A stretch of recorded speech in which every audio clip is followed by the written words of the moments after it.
Dans la nuit du 26 décembre, la révélation de frappes américaines dans le nord du Nigeria a claqué comme un choc, et l'attente qui a suivi a semblé suspendre tout le reste.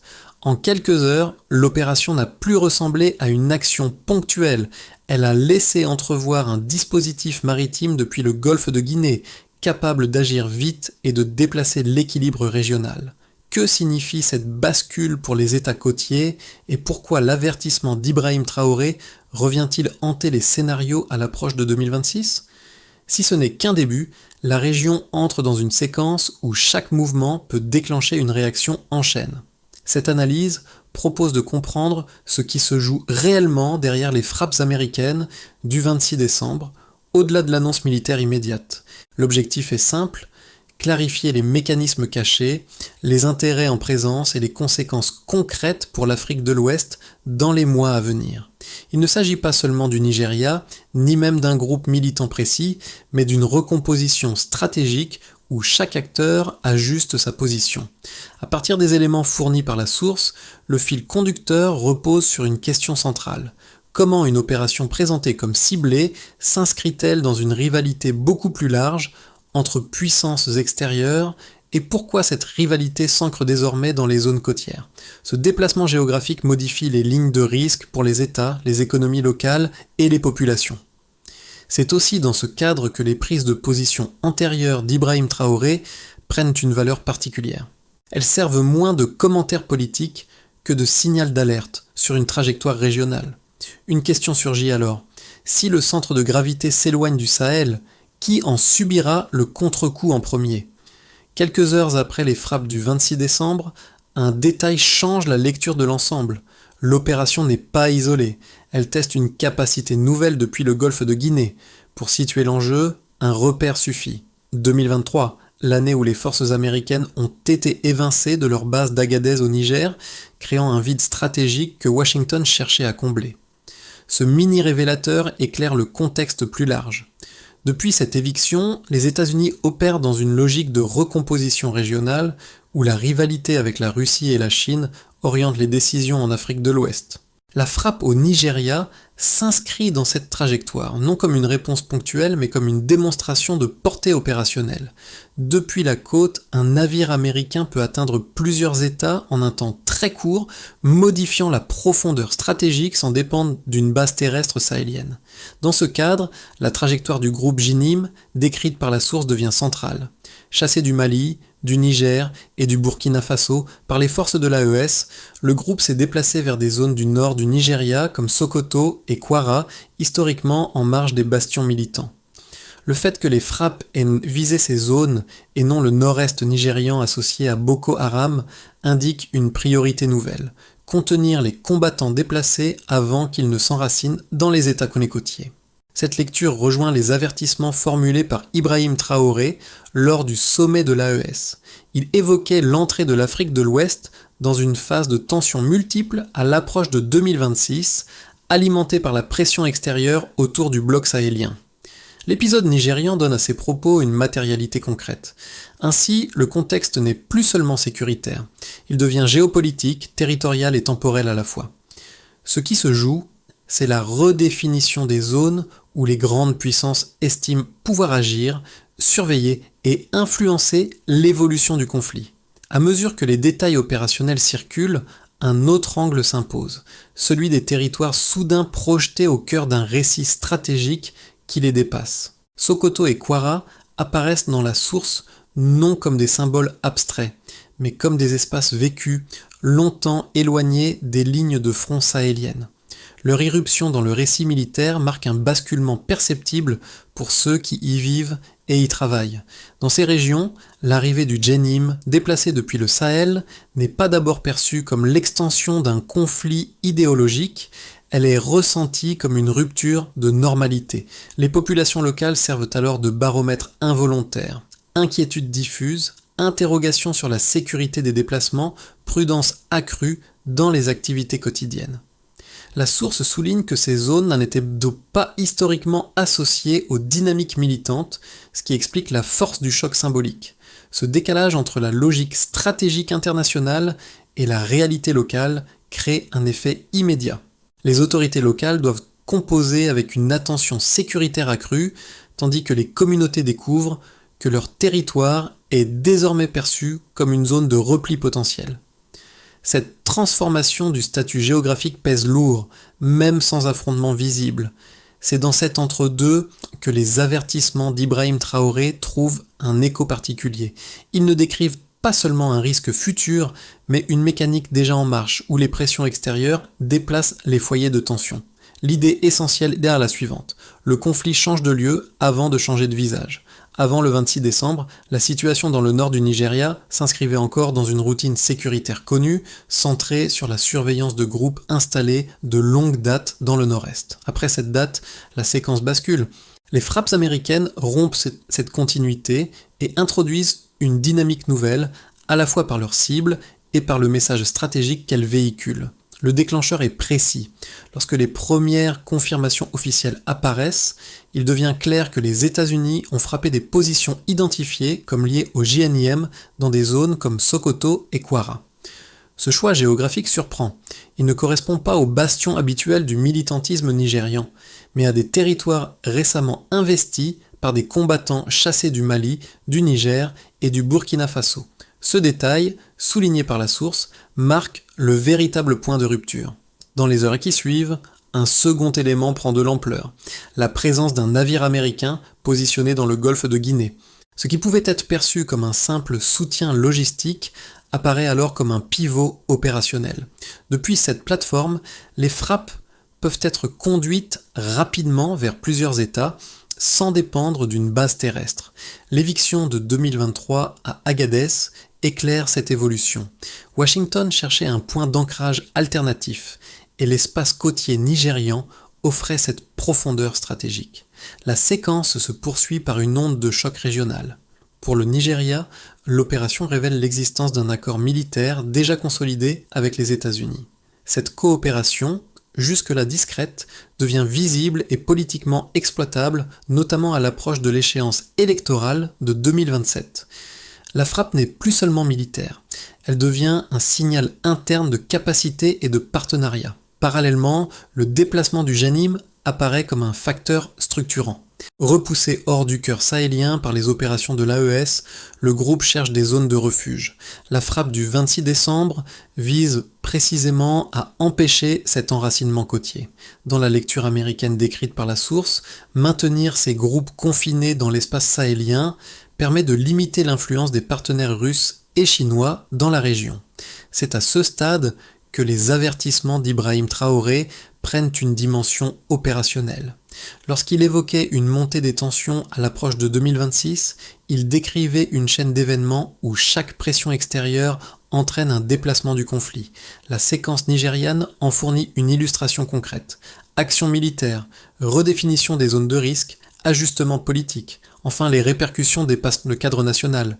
Les États voisins observent attentivement. Si les combattants déplacés tentent de franchir de nouvelles frontières, la logique décrite par la source laisse entendre que les frappes pourraient en suivre. L'événement du 26 décembre cesse alors d'être un épisode isolé, il devient le premier acte visible d'une phase plus longue, marquée par des décisions rapides et une instabilité accrue, où chaque mouvement crée une résonance régionale durable. Avant les frappes du 26 décembre, la présence militaire américaine en Afrique de l'Ouest reposait sur des bases terrestres sahéliennes.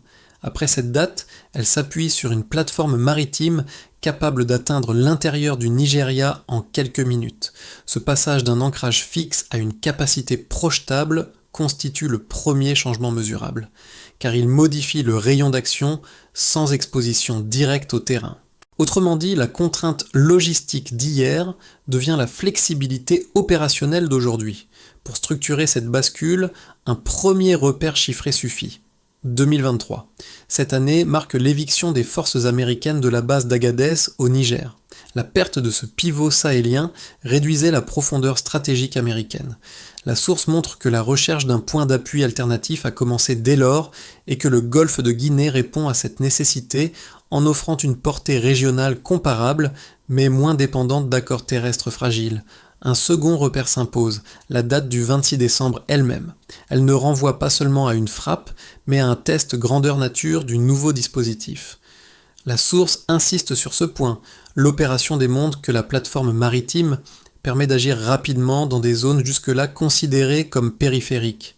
Cette démonstration crée un précédent car une capacité prouvée tend à être réutilisée si les conditions se répètent. Enfin, un troisième repère apparaît en filigrane, 2027, l'échéance électorale nigériane mentionnée dans le récit. Ce calendrier n'est pas militaire, mais politique.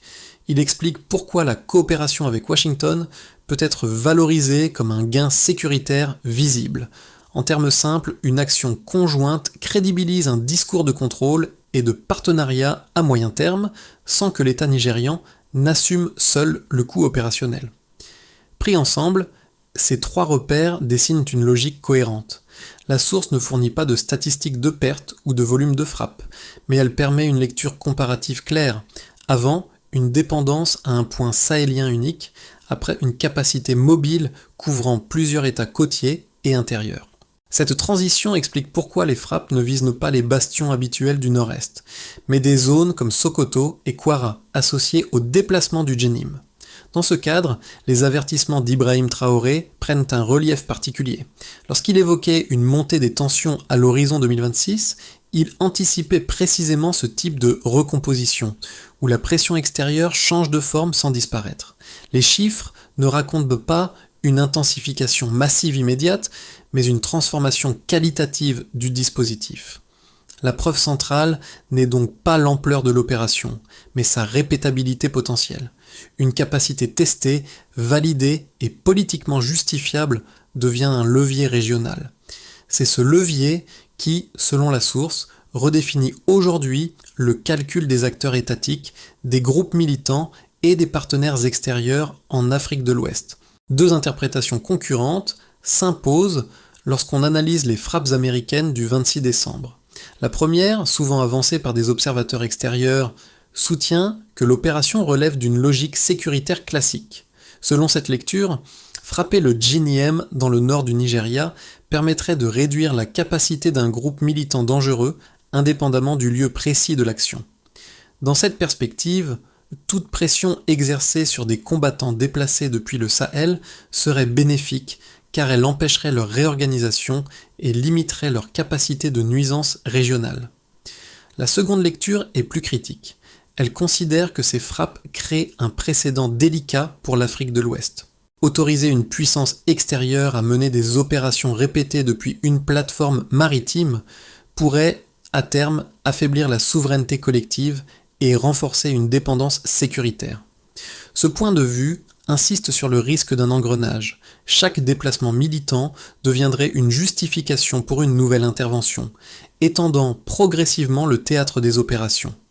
Ces deux positions possèdent pour eux une cohérence interne.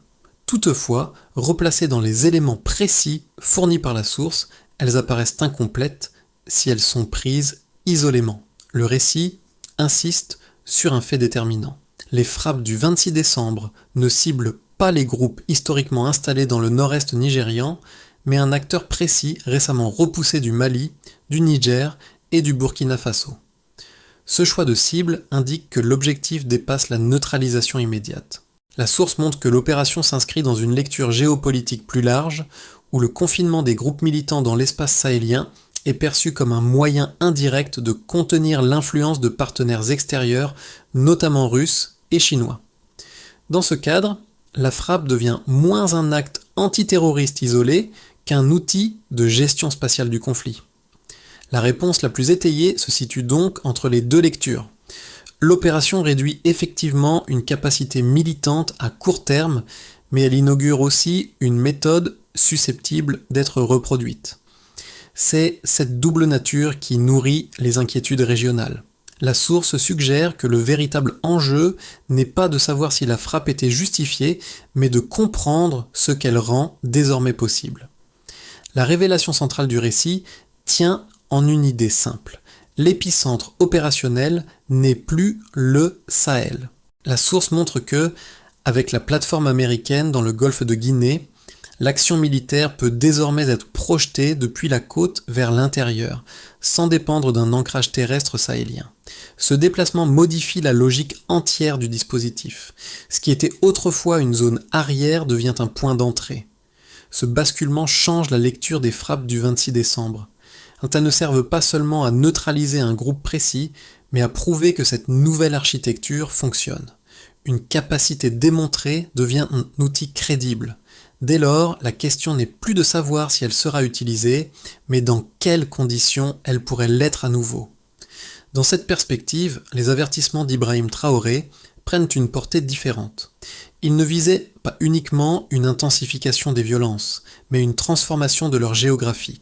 Lorsque la pression extérieure se déplace, les lignes de tension suivent. Le récit suggère que cette dynamique crée une zone grise, où plusieurs États côtiers se retrouvent potentiellement intégrés au même calcul stratégique. À ce moment du récit, un point d'équilibre apparaît. À partir de ce moment, chaque mouvement du GENIM, chaque décision étatique, chaque signal international est interprété à l'aune de cette capacité projetable. Le conflit n'est plus contenu par des frontières fixes. Il devient mobile, réactif et étroitement lié aux rivalités de puissance. Les effets des frappes du 26 décembre se déclinent différemment selon les acteurs, mais ils convergent vers une même réalité. La recomposition sécuritaire ne reste pas abstraite. Pour les États, d'abord, l'épisode confirme l'installation d'un nouveau corridor opérationnel occidental en Afrique de l'Ouest. Le Nigeria apparaît comme un partenaire clé capable de servir de point d'appui politique et territorial. Cette position offre des marges de manœuvre, mais elle implique aussi une responsabilité accrue, car toute extension des frappes pourrait entraîner des réactions diplomatiques et sécuritaires en chaîne dans les pays voisins. Pour les entreprises, l'impact est moins visible mais immédiat. La source souligne que les zones touchées, comme Sokoto et Kwara, reposent sur des réseaux commerciaux intérieurs plutôt que sur des économies de guerre. L'apparition d'un risque sécuritaire nouveau modifie les comportements. Hausse des coûts logistiques, prudence accrue des investisseurs, ralentissement des échanges. Même sans combat prolongé, la perception du risque suffit à freiner l'activité. L'incertitude devient un facteur économique à part entière. Du côté des populations locales, la conséquence la plus marquante est le décalage brutal entre la vie quotidienne et l'irruption d'une dynamique militaire internationale. Être désigné comme zone de repli potentiel pour un groupe militant transforme le rapport au territoire. Les habitants découvrent que leur région est désormais intégrée à des calculs stratégiques qui les dépassent. La source insiste sur ce point. Ce sentiment d'exposition naît avant même toute escalade visible, simplement par le changement de statut géographique. À l'échelle régionale, enfin, les effets sont cumulatifs. La présence américaine dans le golfe de Guinée, combinée aux frappes ciblées, confirme une capacité d'intervention susceptible de se répéter. Si des combattants déplacés tentent de franchir vers le Bénin, le Cameroun ou de revenir vers le bloc sahélien, la logique décrite dans la source laisse entendre que les frappes pourraient en suivre. Cette perspective ouvre la voie à un cycle où chaque mouvement militant devient un déclencheur potentiel. C'est précisément ce scénario que redoutaient plusieurs dirigeants sahéliens, parmi lesquels Ibrahim Traoré. Ces avertissements sur une montée des tensions prennent ici une dimension tangible. Ils ne relèvent plus de la projection abstraite, mais d'une lecture des effets concrets produits par la compétition entre grandes puissances. Pris ensemble, ces impacts dessinent un paysage où la sécurité, l'économie et le quotidien des populations sont étroitement liés. Les frappes du 26 décembre ne redessinent pas seulement une carte militaire. Elles transforment la manière dont les acteurs régionaux évaluent le risque, la stabilité et l'avenir proche de l'Afrique de l'Ouest. À partir des éléments fournis par la source, 3 trajectoires distinctes se dessinent pour les prochains mois. Elles ne relèvent pas de la prédiction, mais d'une projection conditionnelle fondée sur les dynamiques déjà visibles. Le scénario de base prolonge la situation actuelle. Les États-Unis continuent d'utiliser la plateforme maritime dans le golfe de Guinée pour mener des frappes ciblées contre le GNIM si celui-ci tente de s'enraciner davantage dans le nord du Nigeria. Les opérations restent limitées mais régulières, avec Abuja jouant le rôle de partenaire indispensable. Dans cette hypothèse, la pression sécuritaire empêche l'installation durable du groupe sans provoquer d'extension immédiate du conflit. La région s'habitue à une présence militaire occidentale discrète mais active. Le scénario optimiste apparaît si le déplacement des combattants est contenu, sans ouvrir de nouvelles zones de refuge. Dans ce cas, la coopération entre Washington et le Nigeria contribue à stabiliser Sokoto et Kwara. La capacité maritime reste principalement dissuasive, utilisée comme signal plutôt que comme outil récurrent. Les États voisins bénéficient d'un répit relatif, même si les tensions géopolitiques plus larges persistent en arrière-plan. Ce scénario suppose une coordination régionale minimale et l'absence de fuite significative vers les pays côtiers. Le scénario pessimiste, enfin, découle directement des inquiétudes exprimées dans la source. Si les militants cherchent à se replier vers le Bénin, le Cameroun ou à revenir vers le cœur du bloc sahélien, la logique actuelle pourrait conduire à une multiplication des frappes. Chaque déplacement deviendrait un argument pour une nouvelle intervention. Cette dynamique créerait un cycle d'actions successives, élargissant progressivement le théâtre opérationnel et accentuant les rivalités entre puissances extérieures. Entre ces trois trajectoires, un point commun s'impose. Les prochains mois dépendront moins d'un événement isolé que de la manière dont les acteurs réagiront au mouvement du Janim et à la compétition stratégique en cours.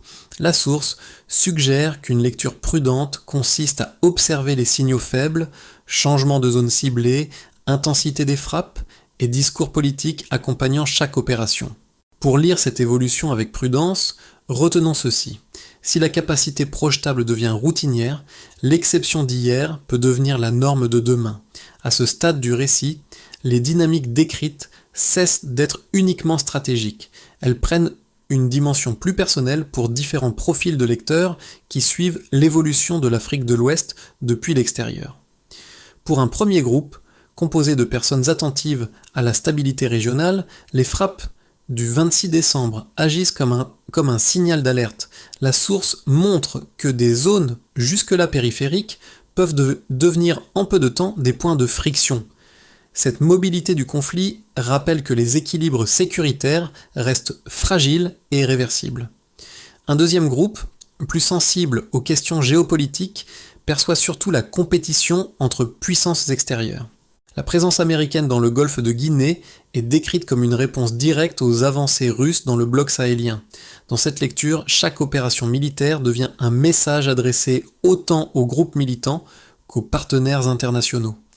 Les avertissements d'Ibrahim Traoré résonnent ici comme une mise en garde contre les effets cumulés de ces pressions croisées, capables de transformer une rivalité abstraite en tension concrète sur le terrain. Pour un troisième groupe, enfin, composé de personnes engagées dans des choix professionnels, académiques ou médiatiques, la leçon est plus pratique.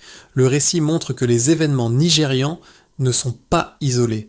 Ils s'inscrivent dans une chaîne où chaque décision militaire, chaque déplacement de groupes armés et chaque réaction étatique produit des effets au-delà des frontières nationales. Comprendre cette logique aide à interpréter plus finement les signaux à venir. 2 gestes de vigilance suffisent dans ce contexte. Suivre l'évolution des zones où le JNIM pourrait se déplacer et observer les discours politiques accompagnant les actions militaires. Ensemble, ces éléments offrent une grille de lecture plus stable que l'événement brut. En restant strictement dans les limites des informations fournies par la source, un parcours de solution graduelle apparaît. Il ne s'agit pas d'un plan idéal, mais d'un ensemble de leviers capables de réduire les risques d'escalade s'ils sont activés de manière coordonnée. La première étape concerne le Nigeria. La source indique que la coopération militaire avec les États-Unis existe déjà, mais qu'elle reste peu explicitée publiquement. Clarifier ce cadre devient essentiel. Abuja fixe des lignes rouges opérationnelles. Washington agit à l'intérieur de ce périmètre et le critère d'évaluation reste simple. Éviter que les frappes ne s'étendent au-delà des zones ciblées. La transparence partielle agit ici comme un mécanisme de désescalade. La deuxième étape touche les États côtiers voisins. Le récit souligne qu'un déplacement du Janim vers le Bénin ou le Cameroun pourrait entraîner de nouvelles frappes. La création d'une coordination minimale, centrée sur l'échange rapide d'informations, permettrait d'anticiper ces mouvements. L'indicateur clé devient la vitesse d'alerte, avant que les groupes ne franchissent les frontières et n'activent une réponse militaire externe. La troisième étape concerne directement le bloc sahélien de l'AES. Les dirigeants évoqués dans la source, parmi lesquels Ibrahim Traoré, perçoivent la dynamique actuelle comme une pression extérieure croissante. Leur levier principal réside dans le renforcement de la surveillance des zones de retour potentiel du Djenim. Réduire le nombre d'espaces refuges possibles limite mécaniquement la logique de poursuite transfrontalière. Une quatrième étape, enfin, pourrait émerger à l'échelle régionale. Mettre en place un mécanisme de consultation rapide entre Abuja, les États voisins et l'AES permettrait de raccourcir le délai politique entre un mouvement militant et une réaction collective. Dans un environnement où chaque déplacement entraîne une réponse, réduire ce délai peut freiner l'emballement. Lorsque le récit revient aux régions de Sokoto et de Kwara, une image s'impose comme un fil conducteur. Celle de communautés ordinaires, soudain projetées au centre d'un jeu stratégique qui les dépasse. La source montre que ces territoires n'étaient pas destinés à devenir des symboles géopolitiques. Ils le sont devenus par déplacement, par ricochet, par enchaînement de décisions prises loin d'eux. Ce motif éclaire toute la séquence. Les frappes du 26 décembre, la présence américaine dans le golfe de Guinée et les mouvements du Djenim forment une mécanique où chaque pression extérieure redessine silencieusement la vie locale. Ce ne sont pas seulement des lignes sur une carte, mais des marchés, des routes et des habitudes quotidiennes qui changent de statut. Dans cette perspective, les avertissements d'Ibrahim Traoré prennent une tonalité plus humaine. Il ne visait pas uniquement à anticiper une montée des tensions, mais à rappeler que l'élargissement du conflit transforme d'abord l'existence de ceux qui n'en sont pas les acteurs directs. Le récit donne corps à cette idée en montrant comment une dynamique régionale abstraite se matérialise sur des territoires bien précis. Et l'on peut résumer cela ainsi. Le conflit avance avant que les populations ne puissent s'y préparer. Ce rappel émotionnel n'est pas une conclusion définitive. Il sert plutôt de miroir, invitant à regarder au-delà des annonces militaires pour comprendre ce qui se joue réellement sur le terrain. Au terme de cette séquence, une constante se dégage. Les frappes du 26 décembre ne peuvent être lues isolément. Elles s'inscrivent dans un paysage où la sécurité, la politique et les rivalités internationales s'entremêlent, souvent au détriment de la lisibilité pour les sociétés concernées. La source invite moins à trancher qu'à observer avec méthode, en reliant les signaux plutôt qu'en réagissant à l'événement brut. Pour celles et ceux qui suivent l'Afrique de l'Ouest, l'enjeu devient alors collectif. Comprendre ces dynamiques suppose d'échanger, de confronter les lectures et d'éviter les simplifications rapides. Les trajectoires décrites montrent que chaque décision militaire produit des effets différés, parfois loin de son point d'origine. Les discussions informées, ancrées dans les faits disponibles, constituent un premier rempart contre les interprétations hâtives. Dans cet esprit, l'invitation est simple. Partager des analyses, poser des questions, comparer les points de vue, permet de mieux saisir ce qui se transforme sous nos yeux. La région entre dans une phase où l'attention continue compte autant que la réaction immédiate. Et une question reste ouverte. Comment suivre ces évolutions sans réduire leur complexité, tout en restant attentif à leurs effets concrets sur les sociétés concernées ?